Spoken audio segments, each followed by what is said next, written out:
welcome Adobe CMO, Ann Lunas. Good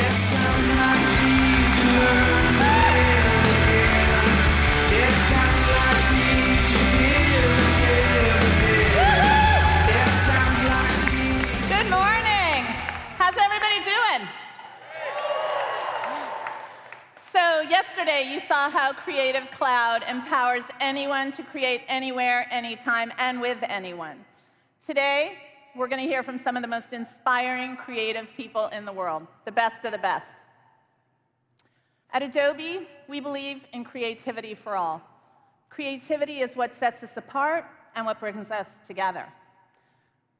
And creativity doesn't happen without a community. Whether you're on Behance or Instagram or one of the 15,000 amazing people live in this room today, creatives want to be with their people. We want to come together to be inspired, to learn, to connect, because that's what a community does. One of the best things about our community is how incredibly talented you all are. What you create with our products is simply amazing. And at every available opportunity, we love to showcase your work. So a few years ago, we came up with an idea called Creative Challenges. In partnership with celebrated artists, filmmakers, and musicians, we pose our community with a creative challenge: a poster, a video, a skateboard, and then we ask you to create your best work. We've partnered with Sundance, Tony Hawk, Imagine Dragons, Vampire Weekend, 21 Pilots, and most recently, our guest today, Billie Eilish. And the results have been staggering. To date this year, we have received over 430,000 submissions of work from all of you.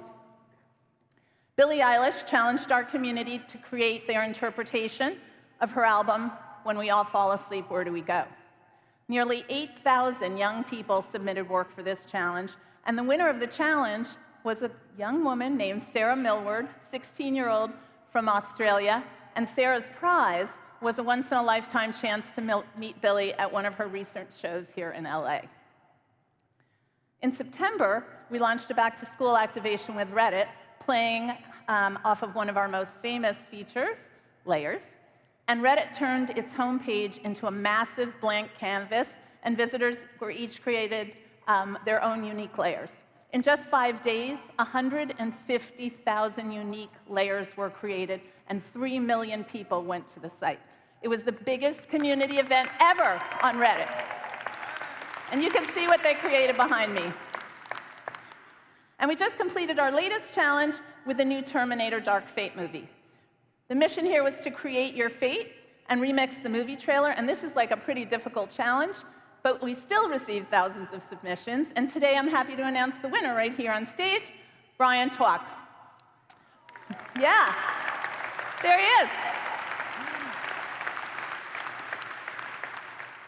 Brian will be getting a private screening of the Terminator movie with 50 of his closest friends, and his work is also going to be showcased at the Terminator booth in the Community Pavilion, which is also amazing. Please make sure you go there, as well as on terminator.adobe.com. So please give all our Creative Challenge winners a big round of applause.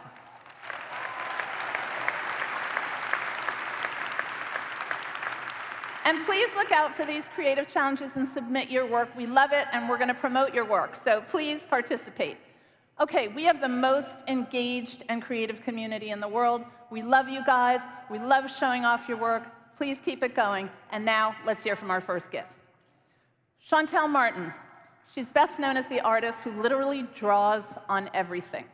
From being featured in the New York Times for covering her own bedroom walls in her artwork, to drawing across city blocks, to doing what she calls liveography artwork at concerts, she's a master in her craft, and the world is truly her canvas. Please join me in welcoming Chantel Martin to the stage. Thank you. Pick up, pick up, pick up. Put it on your back. Put it on your back. Pick up, pick up, pick up. Pick up, pick up, pick up.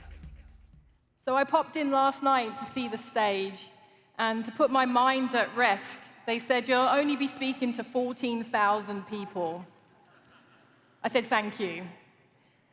Have you ever wondered why at creative conferences we don't present in creative ways?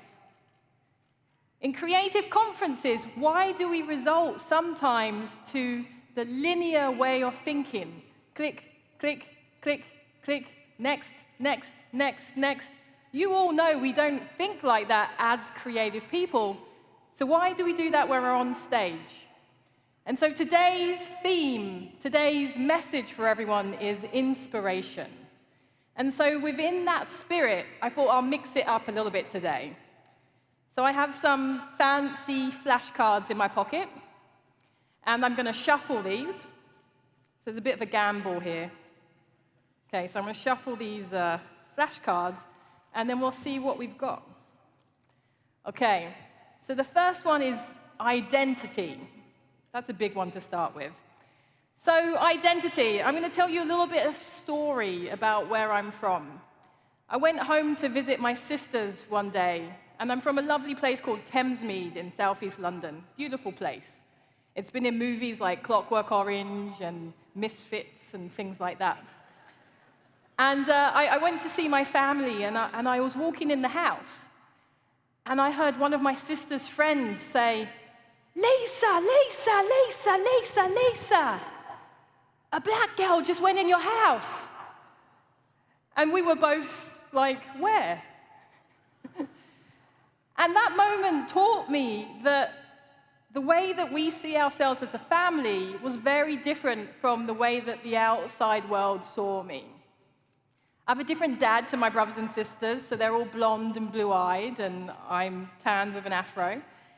And it was an interesting observation of how we bring that baggage to people, because we saw each other as family versus black or white or anything in between. When to stop? As an artist, I get asked this question all the time. Chantel, when you're creating, Chantel, when you're drawing, Chantel, when you're making, how do you know when to stop? And I've learned to describe this feeling like this. So imagine there's this feeling called stop that's in the tip of your toes. And that feeling is in the form of a line, or it's in the form of a rope, or it's in the form of the ink that I draw with. And now you imagine when you're drawing and drawing and drawing, you're pulling that rope out, you're pulling that ink out, you're pulling that line out. And when it's all out, you feel this sense of relief, and the work works. And you've all probably had that experience where it feels like it works, but your brain tells you to keep going, so you keep going, and after it doesn't feel right. And so you have to listen to yourself. You have to learn when to stop. Okay, let's keep shuffling these. Okay, this year was a big year for me. I started off the year with a collaboration with the New York City Ballet at Lincoln Center. No big deal either. And I started this project by interviewing 20 dancers from the New York City Ballet and asking them what makes them tick. And then from that, I created a big installation at Lincoln Center. So it was kind of an amazing feeling to walk past Lincoln Center and see your handwriting and your work 50 foot high. Also, another recent project I worked on was on Governor's Island, that little island south of Manhattan. And I created a space for poetry and contemplation. And it's called the Mailroom. And when you walk into the Mailroom, there's lots of mays. May you be strong. May you be wise. May we save trees. May you find wisdom. May you sleep soundly at night. And it felt important to create a space that was calm and for peace and for poetry. Okay, we can throw that one away. Okay, the next one. Can you draw? Can you draw? Okay, let me ask you all this question. If you can draw, put your hand up. All right, we got about 20% there. So for the 80% of you that didn't put your hand up, let me ask you this question. How can you not do something as an adult that you could do as a 2-year-old, as a 3-year-old, as a 4-year-old, as a 5-year-old, as a maybe even a 6, 7, 8, 9-year-old? Of course you can draw. It's just that somewhere along the way, you learned that you can't and somebody else can. Perhaps you can't and your sibling or your friend, they draw that house and that dog, and it looks like the teacher's house or the parent's house. And then that's when you look over and you believe that they can and you can't. So let me ask you again. If you can draw, put your hand up. Okay, improvement. Improvement. If anything today, there's progress right there. You can all leave happy. Okay, being an artist. Being an artist. This is an interesting one. You hear quite often, they're taking art out of schools. They're taking art out of schools. Of course they're taking art out of schools because we don't support our artists. We don't support our artists. It's such an absurd career path. When people ask me, Chantel, what advice would you give me? What advice would you give me to be an artist? And my advice is don't do it. Don't do it. Because people don't support you.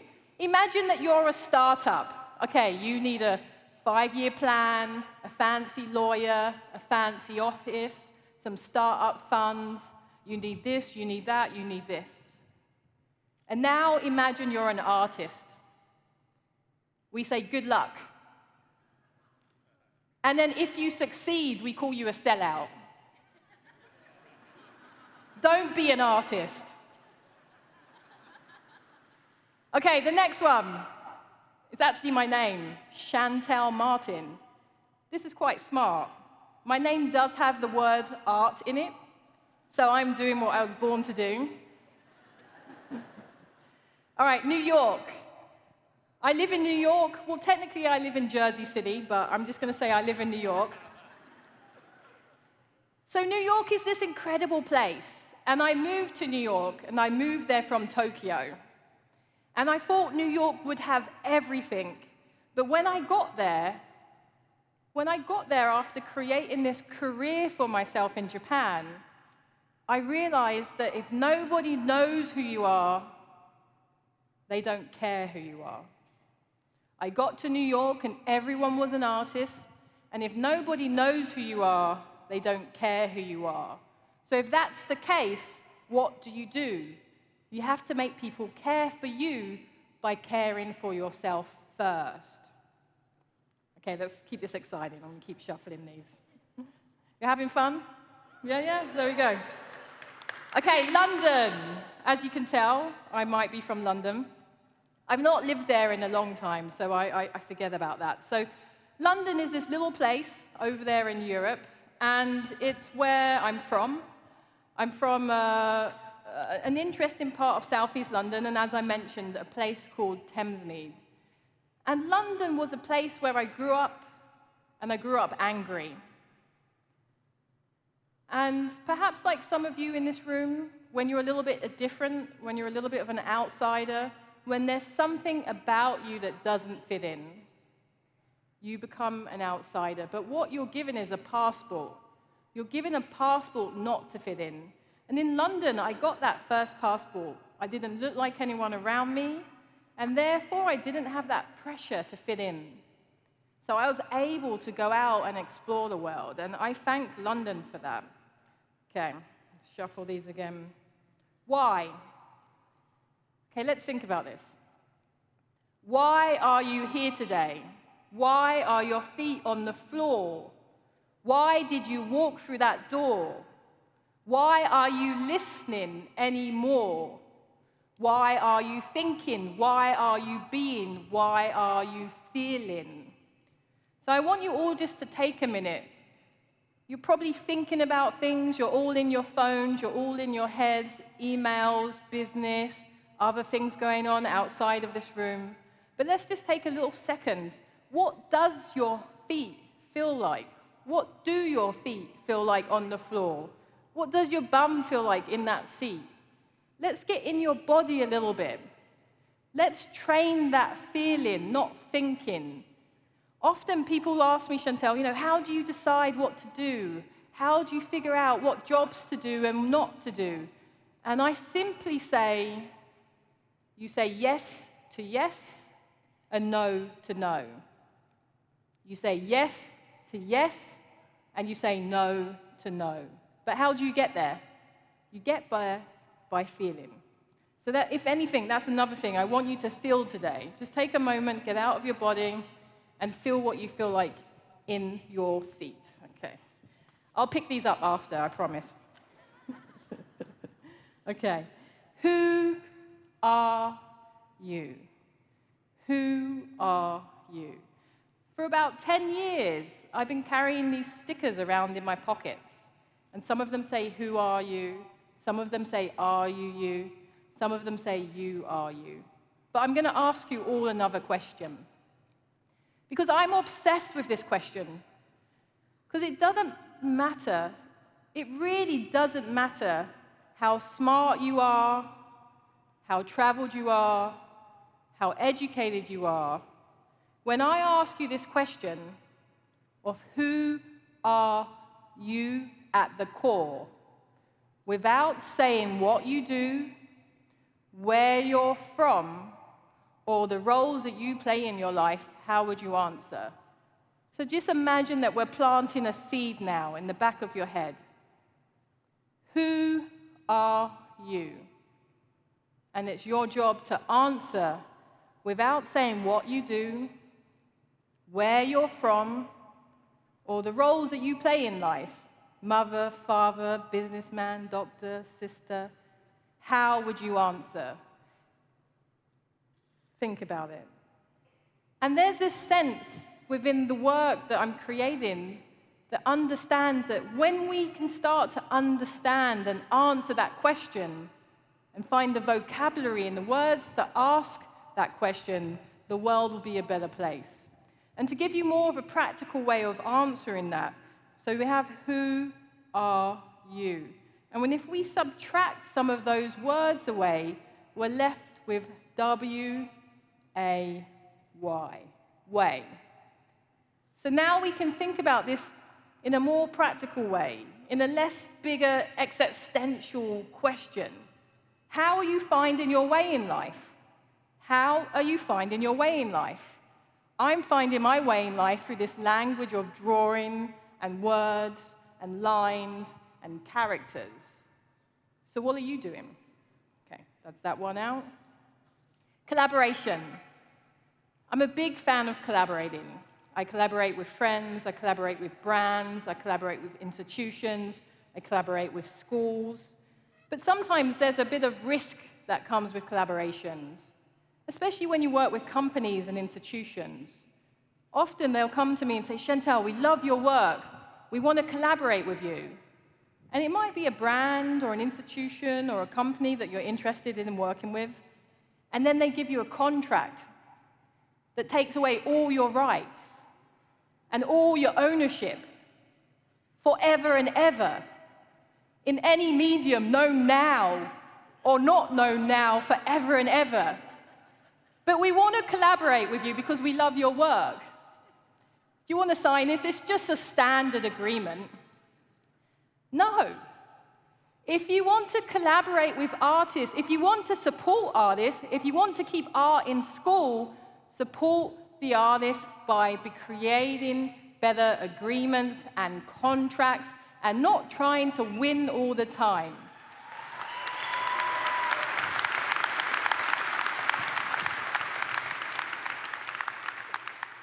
A contract is there to protect you, but we, as the artist, as the individual, take the bigger risk. Your companies could bankrupt us 50, 100 times over and over and over. So we take that bigger risk. So respect that risk and reflect it in your collaborations, in your contracts, in your agreements, in your excitement to work with those artists. Next one is Tokyo. I lived in Tokyo for 5 years. It used to be a party trick now that I can speak Japanese, but it has no use really for me now.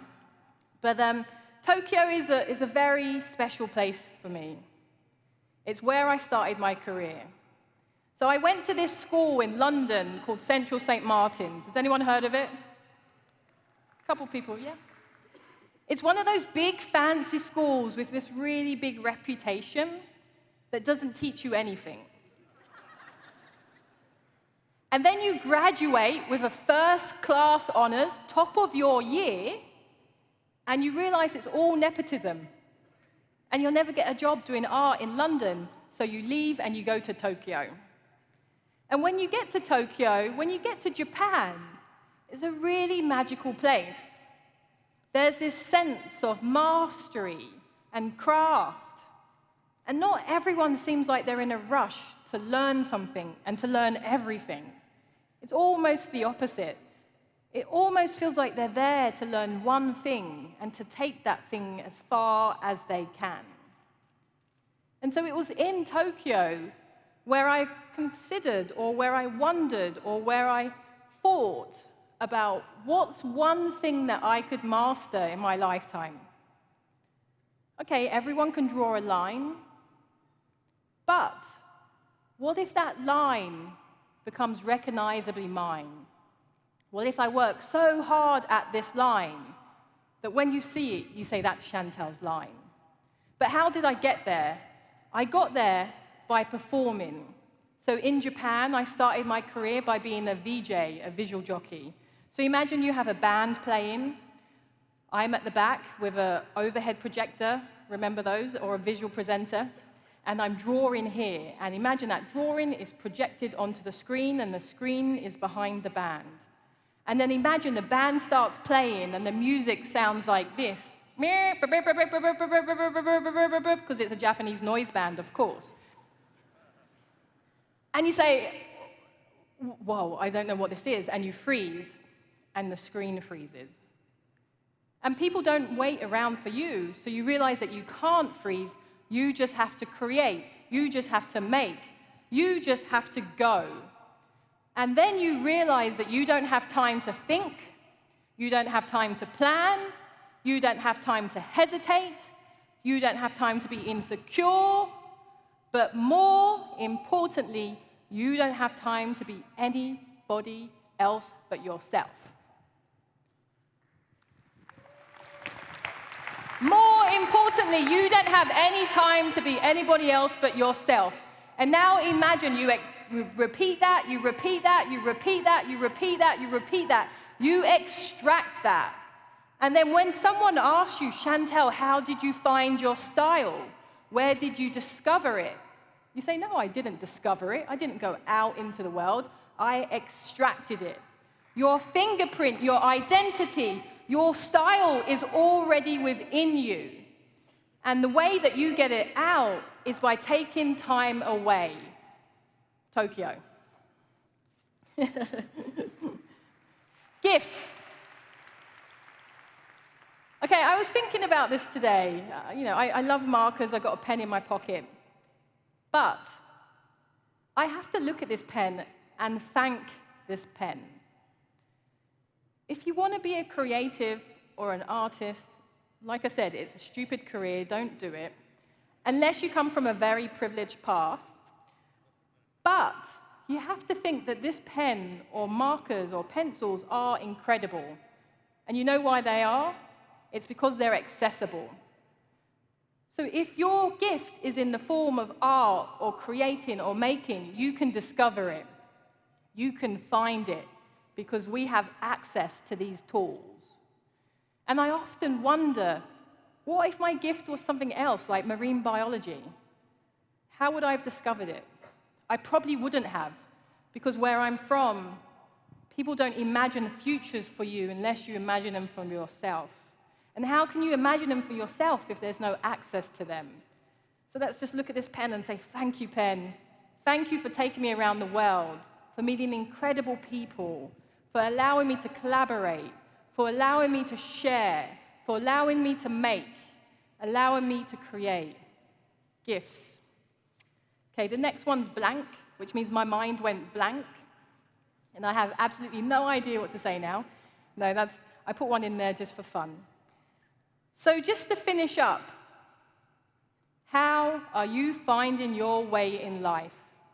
How are you finding your way in life? Who are you? Thank you.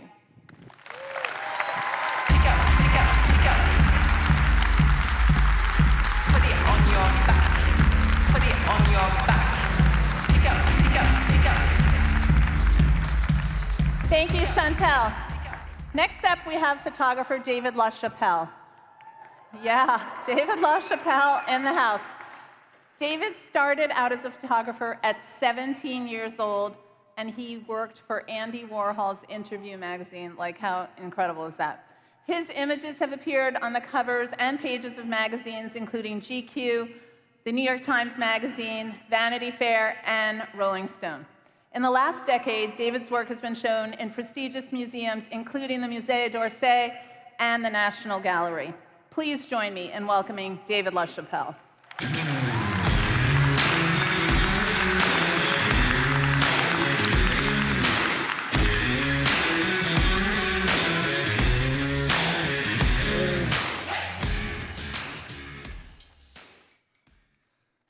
Hello. Wow, it's really nice to be here. Thank you for coming out. Talking about inspiration and where it comes from, and I think inspiration can come from many different places. It comes from one source, I believe, a higher consciousness, but it can be instilled in you and provoked in you in all kinds of circumstances. And having started really young in photography, I've created under all different types of circumstances in my life and had to create through those. When my mom met my dad, she came to she was in America for 3 days, and met my dad working in tobacco in Connecticut, picking tobacco. My dad was putting himself through college, and she used to do these photos, set up these elaborate tableaus on weekends when she had time off from work and raising us kids. She would set up these tableaus. That's me, the baby of the family. And she made these little wings out of paper. And this got more and more elaborate as we grew up. And she was creating this sort of, as an immigrant coming from war-torn Eastern Europe, from camps and all this, the horrors of war. She came to America with this idea of this American dream, this aspirational idea of what it should look like. And sometimes she would take us put us in knee socks. Everything was like every weekend, knee socks and turtlenecks. And we hated it, but we did it because it was Mom's thing. It was her aspirational idea of the American dream. And that's not our dog, and that's not, I don't know what country club that is, but we didn't belong to it. And we didn't dress like that either, but that was picture day. And so she had these albums and albums of books, and when she passed away, we were looking through all these pictures, and I saw the angel of me as a baby, and I'd forgotten all about it. At 15, I dropped out of school because I was getting bullied, and wound up in New York City with my friends. And there I was in the East Village. There's me at 14 or 15 in the Bowery, probably places I shouldn't have been. And but I was, I somehow made it through all that. And the East Village was incredible. I mean, there were artists, Jean-Michel Basquiat, Keith Haring. I'd go to their openings. The gallery scene, the music scene, dancing. We went out to dance, and you'd see all your artist friends, and it was, nobody cared where you came from, nobody cared your sexuality, nobody cared how much money you had. That was all besides the point. And if you cared about those things, you didn't belong. It was all about what you could bring to the party, if you're a cool artist, if you could make someone laugh, if you could dance good, what you were wearing. That's what mattered. And the East Village was this utopia, this sort of heaven. And then AIDS came, and my friend started dying. I'm 17, 18 years old, and they didn't have a name for this disease at the time. And I joined this group called ACT UP. And that picture, this AP photo, that's me in the denim jacket, and that was on the cover of the Hartford Courant. And my mom was at the dentist's office, and she saw this picture, and she really knew that I was fighting for my life and for the life of my friends, and everybody was dying, and these young people, and my questions in my mind were, where are they going? Where's their soul going? Where is the 23-year-old who's vital and full of energy, making art 1 week and the next week on his deathbed and then dies, where does that go? These questions, these metaphysical questions that I really needed to answer, also the fear and the horror, this crisis, really that inspired me to make this bunch of pictures. And I think that the ancients had it right with the winged figure. So this is analog, this is 1985. So even then, I had these wings. I had saved some money working in nightclubs, and I had these wings made. I found this guy that could make these wings. I designed them because I needed them to look like they could lift somebody off the ground. I really wanted them to have weight and muscle, and these. Oh yeah, going back, there's my mom's little paper wings. I didn't put the two together till many, many years later, but I started trying to figure out, to photograph the unphotographable, to answer these metaphysical questions, these questions of, I've always been a very spiritual kid. My mom found God in nature. My dad was Catholic, and I went to church with him. And as I got older, I really learned the beauty of the rituals and the stained glass and the artisans that made the churches. That really always impressed me and intrigued me. I saw the beauty in that. So together I had my mom, whose cathedral was the forest, and my dad, who went to the cathedral, and his brother's a priest. My mother called him Holy Hector, the money collector. But that's another story. Every family has its stories, right?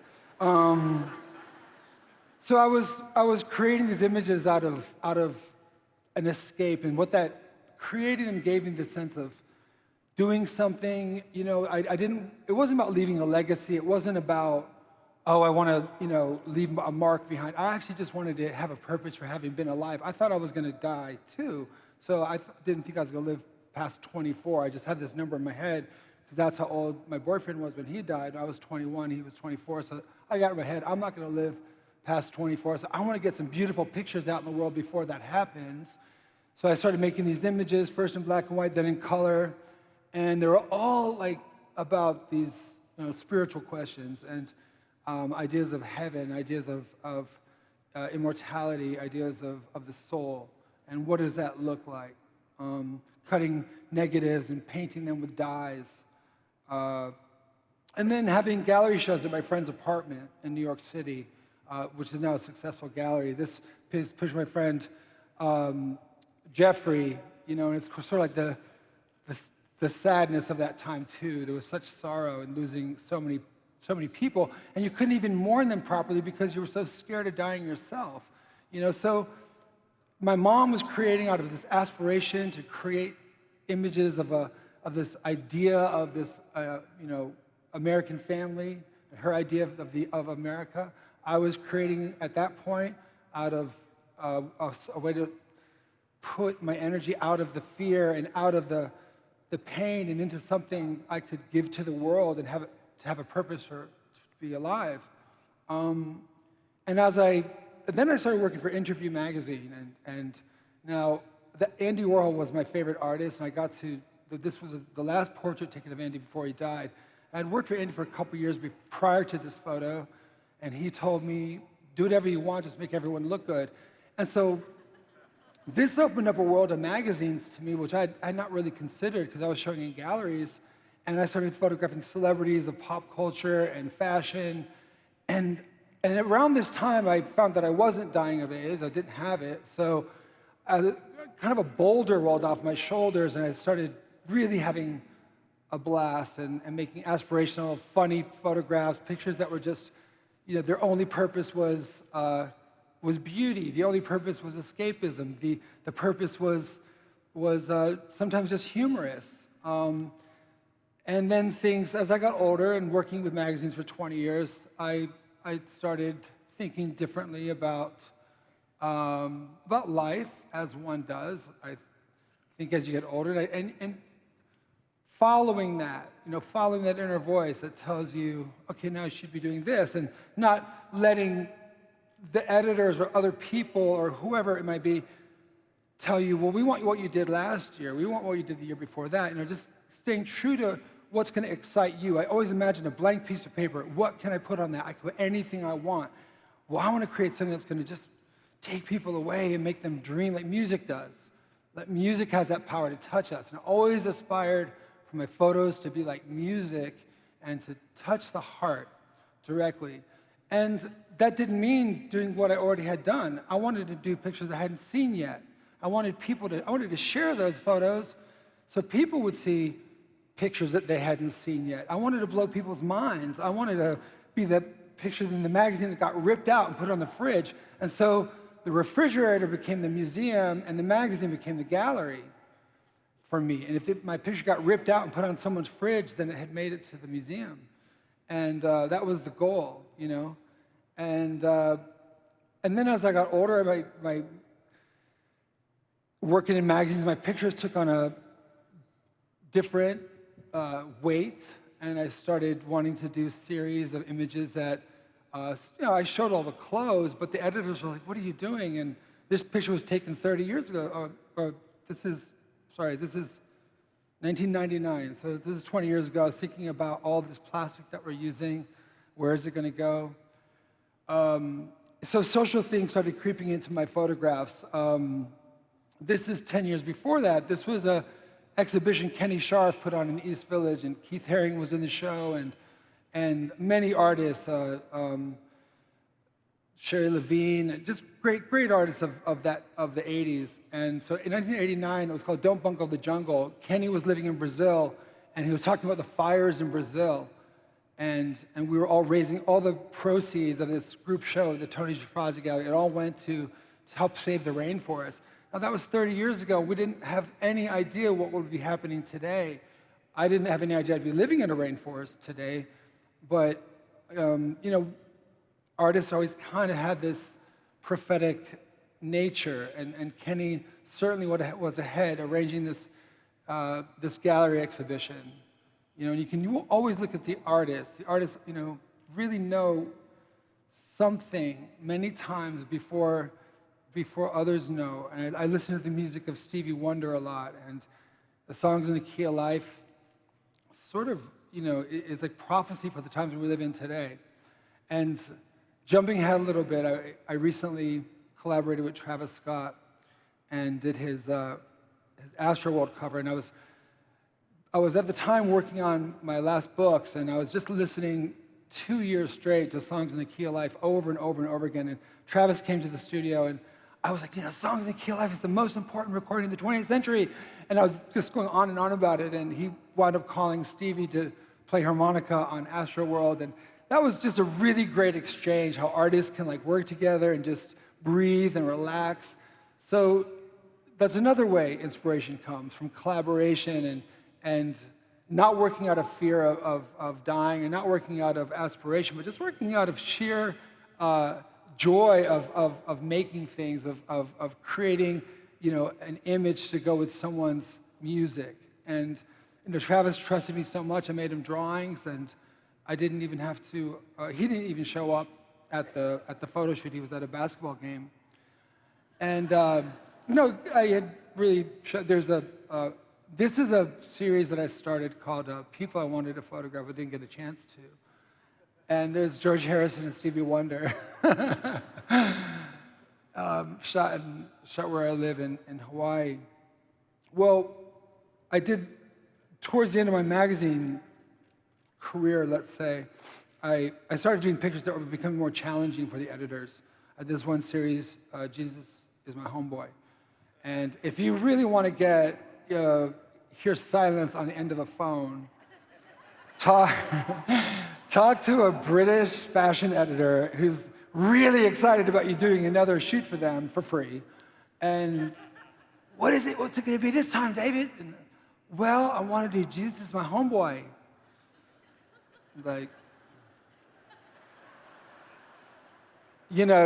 Shocking. You really can't shock people today. But talk about Jesus, and it's like, especially if you're white, it's like, oh, it's one of them. But I wanted to see what that would look like if Jesus had come back, what his disciples would look like. And I made sure I put lots of credits in there So you had Nike, Puma, so the magazine would be like, okay, well, these are all our advertisers, and they ran the photos. But I started getting a small voice in the back of my head. It's time to move on. It's time to move on. You got to you leave this world of magazines and move on to something else. And I didn't know what that was. And then I really know that I was kind of finished. I did this series, House at the End of the World. This is the last story I did for magazines. And it was about hurricanes and the destruction of climate change. And this is a shot in the spring. And when it was on the newsstand 3 months later, Katrina happened, and people were phoning Italian Vogue upset because they thought that I had seen the images of Katrina and done a fashion shoot about it, and they thought that I was exploiting a tragedy. And the images were shot 3 months prior, but they just happened to be on the newsstand. And I knew then I had to leave the world of magazines, that my pictures were not coinciding with the needs of the magazine. The editor called me from Italy. David, why the pictures? And you look at people calling the magazine, they think it's about the hurricane. And I said, it is about hurricanes. I just didn't know Katrina was going to happen. But, I was leaving my mom's house in Florida, and they were putting up the hurricane shutters, and I couldn't do anything about it. I felt so helpless. So I was always doing what was on my mind and letting that come out in the images. Inspiration can come from anywhere. And I think the most important thing, what I want to leave you with, is, I love photographs. They stop time. I think that's another thing I love about them. But the thing I want to leave you most with today is that inspiration can come from pain. It can come from loss. It can come from solitude. And I think that you need solitude. And we always have our devices with us. And I spent so much time in the woods as a kid by myself when everyone was dying of AIDS. I would go out in the woods and I'd pray, and I'd be like, just how do I get through this? And I would receive direction. I would receive comfort. I would receive inspiration for photos. And I would go ahead and do that. And I'd make, but you have to turn your devices off. You have to let solitude, because it's a small voice, and you'll miss it. It was that same voice that told me to leave magazines and move away. And when I was young, I prayed for a cabin in the woods, because that's where I'd be closer to God and be able to afford to take care of myself off of photography. I wanted to be able to support myself as a photographer. And this was back in the East Village. That was my prayer, and to be able to afford vegetarian food at Angelica's Kitchen, this restaurant in New York, which was just closed now, and those things came to pass, and I got my cabin in the woods in Hawaii, and I create from there now. And I didn't know, I thought I was leaving photography, and yet going there, following that voice, brought me to a place which has inspired me for the last 10 years, just epic nature, and putting figures in that nature, and letting that be the background, instead of building sets, finding sets. And I'll leave you on this image. I think it's one of my favorite things that I've done in the last few years, and I just want to tell you that, make that quiet time, make that space where you're away from your friends, away from everybody, because we have all the answers inside of us when it comes to creative things. Ask yourself not what you're going to get, from a career in photography or a career in art direction, but what are you going to give? And that's what I always did from when I was really young, was what can I give the world that would ease the pain of the world, or bring some joy, or touch people in some way, or bring a smile to their face, or some color. And I did that. I was always asking what I can give. I never thought about being famous or being a lifestyle. I wanted to take photos that were famous, that people would see. I didn't want to sing in the shower, but I really wanted to give something, not what I was going to get. I talk to a lot of students, and I always tell them, what are you going to give the world that as far as imagery goes, as far as being an artist? You can create darkness and more confusion and more things that nobody understands, or you can create something that's, enlightened and can touch people, or you can attempt to do that. And that's what I try to do, and make that quiet space so you can hear that voice, which is your GPS. As an artist, we don't have, a guide like being a lawyer, do good in this class and go to this college and intern at this law firm.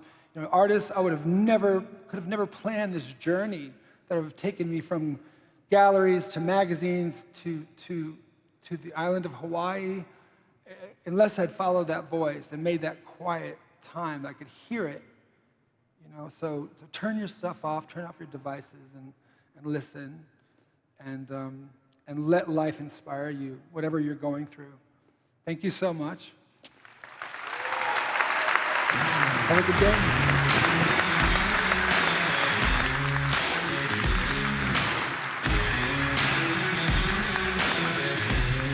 Oh, that was amazing. Thank you, David. That was amazing. Next up, I'm excited to introduce two incredible artists, Billie Eilish and Takashi Murakami.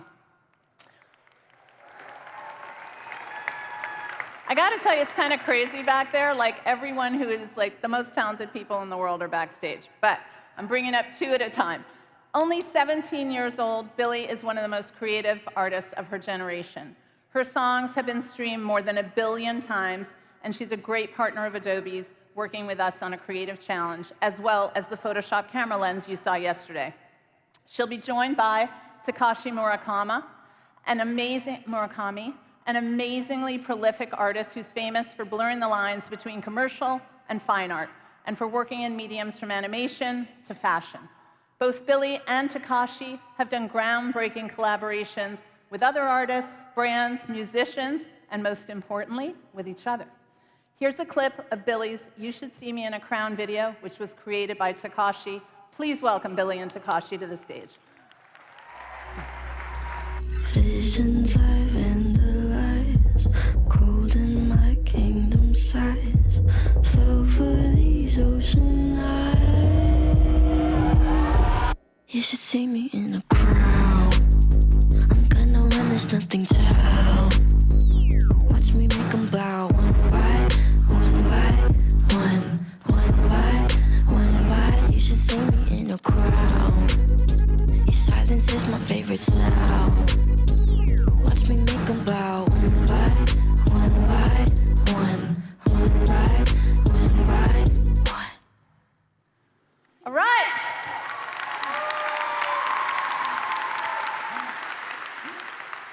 Hi, you guys. How are you? Welcome, Takashi. Murakami. All right. First of all, that video is amazing. Oh my God, all the cameras are up. So it's kind of like rock anime when I first saw it. So how did you two find each other and decide to work on this project together?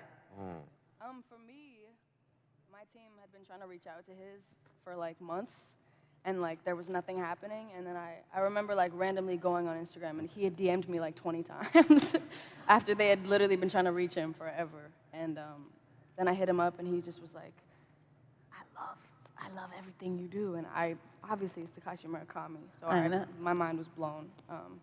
And from then on, it just was sending back ideas and creative stuff. And he drew me, and it was the craziest moment. So that's how it started for us. Because he totally captured you, your total vibe. He got you completely. Yes. And so, Takashi, when Billie reached out to you, were you excited about that? In Instagram, maybe, right? But the first message from me, the Billie wearing for the bootleg, multicolor Louis Vuitton stuff. Yeah. That's why, I posted, this is great. And then she gave me the response. And that moment was, you were coming to Tokyo, right? And then meeting. So, but when we made first day, next 2 days, we already starting for the motion capture, right? This video. So really quick, collaboration thing. So we did. So the two of you, so what was the process like? So you said you captured Billie's kind of motion, and you understood kind of her as a performer. What was the process like? You have an idea, right? Yeah, so I had a plan to go to Japan before he even reached out to me, and then it kind of worked out perfectly that I was going to be in Tokyo at the same time as he was going to be, and everything. And we like, as soon as we got to Tokyo, we just went to his studio, and I looked around, and it was the most incredible, amazing experience. Like, his art is like the most shocking and insane, most beautiful thing I've ever seen. And I remember going around the studio pointing out things that I liked and things that inspired me and things that drew my attention. And then towards the end of looking at his studio, we went into this one room, and it was where basically he had put all these pictures that he liked for the video we were planning on making. And what was crazy was we went into that room, and it was literally every single thing I pointed out without even any conversation about what I liked. It was just like already every single thing that I liked in that entire room was all right there. And then the next day we went to this motion capture studio, and I put on this bodysuit and had all these balls all over it. Yeah. So speaking of like putting stuff on, so you guys both have an amazing look. I mean, completely different, but like you guys have like such a great look, and I heard you collaborated on a clothing line together, is that right? So do you have stylists? Do you dress yourself? How do you use fashion as an extension of your creativity? I mean, I don't want to cut him off if he wants to say some stuff, but for me, fashion has always been like a security blanket for me, and it was like always my way of expressing how I felt without saying anything. And that was something we both, I think, both felt without even realizing it. Was just, I think there was a mutual respect for just style in a way, and it's very different, but it's so unique, his, you know what I mean? And yeah, we just, I don't know. Takashi? Oh, yeah, I'm geek people, so I'm not, wearing, this is a kind of a costume play. Like, I found a really nice fit in my feeling, like a street clothing, the store of the owner, the Cherry. So I found it in Instagram, and then I offer him about coordinate. But this is a really nice protector. Like here is I'm not shy. Like this is a kind of suit So like, stuff. do you put your clothes out the night before you go to bed? Or you just wake up and you know what you're going to wear? Sometimes. So, Billie, first of all, are you really 17 years old? Yes. Like, this girl is so sophisticated, style-wise, musically, artistically. So, what is your biggest source of inspiration, and how did you become you? How did I become me? Yeah. I was born out of my mom. Don't clap for that. I don't know. I don't know. I don't know how to answer that. I mean, obviously, I've always been me. So You popped out just like I this. popped out like this, man. Green hair and everything. So, Tashi, you've been called the king of collaboration because you've worked with so many different brands, from Louis Vuitton, you've worked with Kanye West, you worked with the LA Lakers. How do you bring your vision to a project when you're collaborating with someone else? Each time to same way, like from the musician having a big image, and then my position is looks like a art, like a musician is a pitcher, I'm catcher. Like I have to respond to the some order. So I'm a puppet, and musician is a puppet master. So it looks like that position. This is because by the way, like she has this video came from her, everything. So and then I editing for the like a translation for the Japanese animation way, and plus like I editing for my identity for our stuff. But whole image came from her. So that means like anytime to same way. So I'm not creative people. Right? Feels like Just capturing. So do you have like a list of people you want to work with, or people just reach out to you? Do you reach out to people? どういうこと? No. It's because okay. So my standing position is a fine artist. I'm not graphic designer. I'm not. Just every day doing for making a painting or sculpture. But this is a collaboration thing is my kind of next job. So that's why I have no risk. But right now is I'm very enjoy for kind of the fashion design thing. That's why I'm doing for my own design stuff. Well, we'd like to work with you, and we work with Billie already, and that's I think been an extremely to us incredible collaboration. So Billie's appeared in an ad campaign for young creators, and it's been just enormously successful. And you participated in a creative challenge, which I talked about earlier. So we had 8,000 submissions from young creatives who wanted to show their work to Billie. And did you pick the winner? Were you involved in that? And what made you pick that? I mean, it was pretty hard because there were obviously like 8,000, right? Yeah. So I think we may have curated some of them. Yeah, there was like I was sent, I don't know how many, but a lot, and I looked through them and I kind of narrowed them down. And what was crazy was like they were all so beautiful and Weren't so they? interesting, and so it made it really hard. But I think what kept it unbiased was like I wasn't given anyone's name, like I didn't know what anyone looked like, who anyone was. It was just the art in front of me, which I think kept it so, whatever the word is.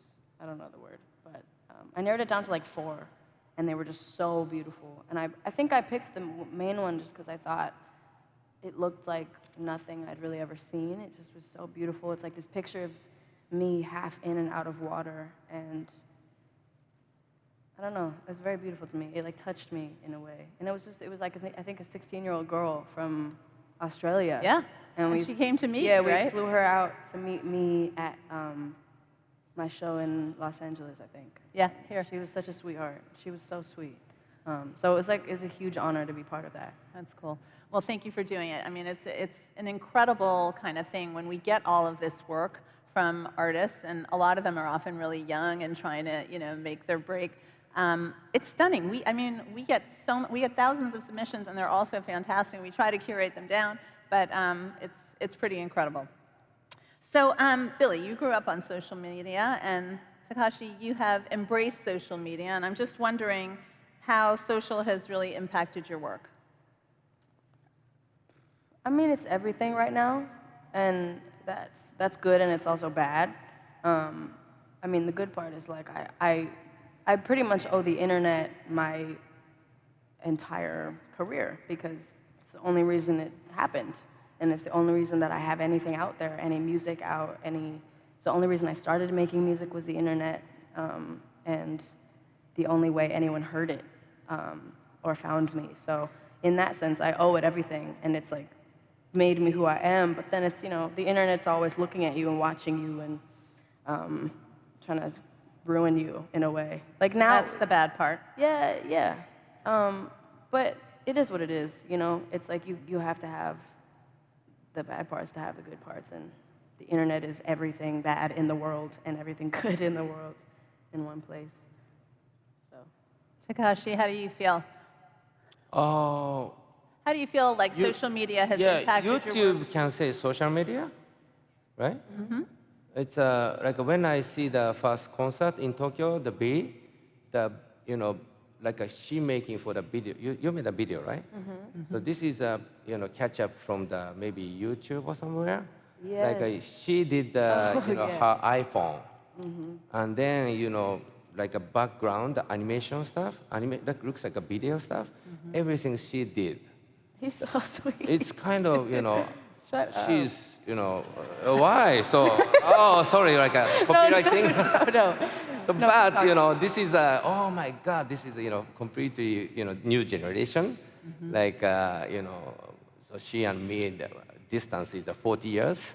So like kind of the oh my God, I have no job will soon maybe because it looks like her is very creative. The video was somebody said in an airplane you did, right? You did she did editing in an airplane. And then showing in Tokyo stage. This is incredible. So that is completely changed everything. And Yeah. also the He came, sorry. go ahead. He came to one of my shows in Tokyo, and he's talking about the visuals that were like projected on the screen, and I remember he was like, "Who made those?" And I was like, "Me." He was like, You impressed him. "Yeah," and that's actually true. I totally forgot about that. I made them all, and I got them all off. I like screen recorded a million things off of YouTube and made a whole movie about it, basically. Like all my visuals came from the internet.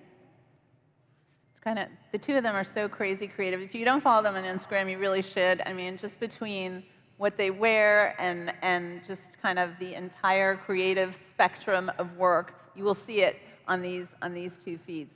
So beyond social media, how has technology impacted your work?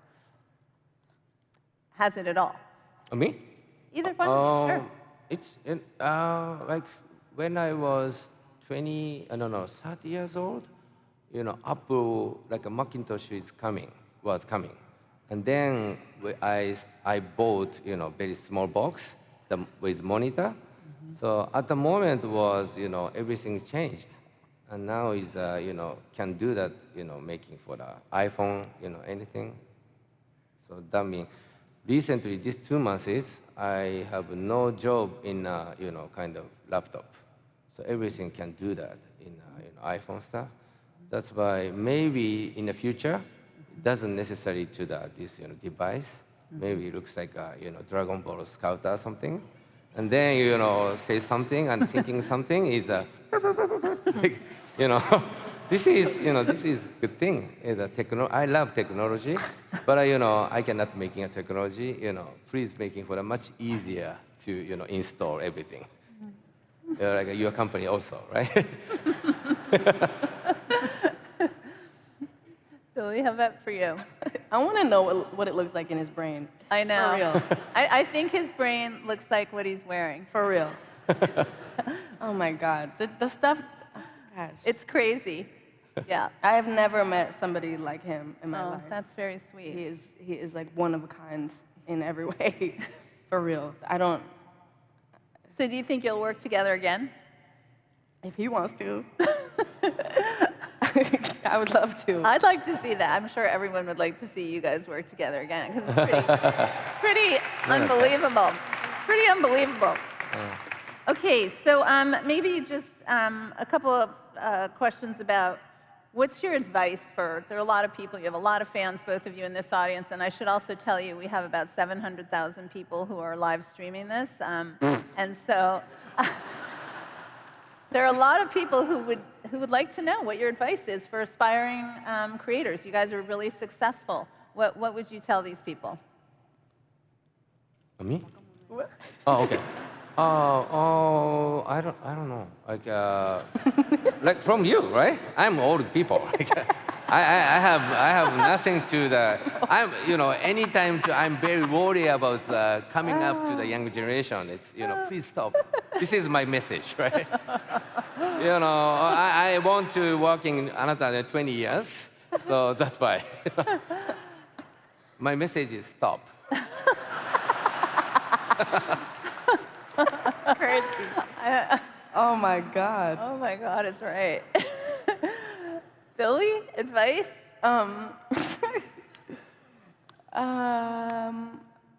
Just do what you want. That's all I can say. For real, just do exactly what you're gonna be happy with. I can't say anything more. There's nothing more. Like, whatever is gonna make you, as long as it doesn't harm anyone or ruin someone's life, do what you want and do what's gonna make you happy and what's gonna bring you joy and make you proud and make you feel like you've accomplished something. If you're doing, if you're creating or writing or whatever you do, if you make music, if you draw, if you paint, if you sing, if you take pictures, like if you're doing it to please somebody else, or the way you're doing it is to please someone else, or satisfy someone else. What if that person died? Like then what? That's how I think about it. I mean, I'm not trying to make like death as like a joke, because it's not. I apologize. My bad. It's okay. I just mean this is a safe place. Is it? Yes. It's a very safe place. All these people are like you. All these people want to be you, but they're creative people. They understand. Well, I just mean, this is something that I've said a lot. I've repeated it like a million times, which is just like, if you're trying to please everybody with what you're making, what you're doing, what if everybody dropped dead? Like everyone was just gone.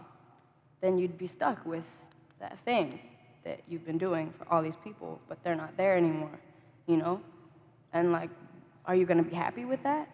And the answer is probably no. So do what's gonna make you happy. And you're gonna do things that don't make you happy, and sometimes that's okay. But in general, I try to chase the feeling of happiness, I guess. He's very deep. You're a very old soul. Thank you. Yeah, you are. Okay, so as we wrap up, can you guys tell us what you're working on now? Maybe we'll start with Takashi. You're probably working on like 60 things. Billion. On my long project, spend the money a lot. No, it's making a movie. Oh, yeah? Kind of monster movie, kaiju movie. So I want to finish maybe next year. So that is my goal. What is it? What's it about? It's I made part one, like 90 minutes movie, Jellyfish Eyes. Oh, please watching. Maybe you didn't see that. And then I'm making for the part two. So this is completely geek, movie, kind of that. Great. Well, we look forward to seeing it. And how about you, Billie? I'm working on new music. I'm working on stage design right now for the next tour. I'm about to go on my first arena tour ever, and just trying to figure out ways of making it like the craziest thing anyone's ever seen, and not waste all my money. So, well, I'm working on it. Trying to figure it out. Okay. Well, good luck. The two of you are amazing. Thank you so much for coming. Let's have a big hand. You should see me in the crowd. I know there's nothing to help. Watch me make 'em bow one by one. Okay, one final round of our amazing speakers. Were they not like the best? So thank you again for coming this morning. Go have a fabulous day, and we'll see you tonight at Sneaks with John Mulaney and Paul Tranny. Bye.